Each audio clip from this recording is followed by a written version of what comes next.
Hey guys, welcome back to the channel. Today I'm back with yet another tutorial video on app guide, and in today's video I'll show you how you can delete your Kik account permanently.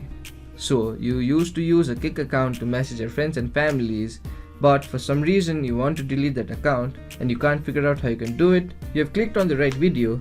Watch this video till the end.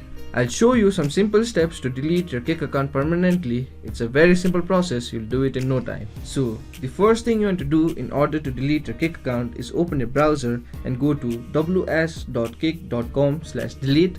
The link will also be available down in the description box. Once you go to that page, you land on an interface like this. Here, what you'll have to do is enter your username, enter your email, give a reason why you want to delete your Kik account.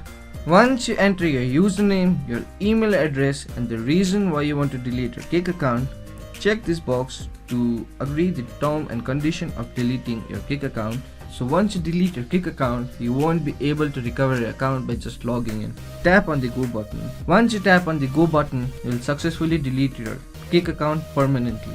So that will be it for today's video. Hope this video was helpful for you. If it was, hit the like button, subscribe to the channel, and I'll see you in the next video with some new information. Goodbye.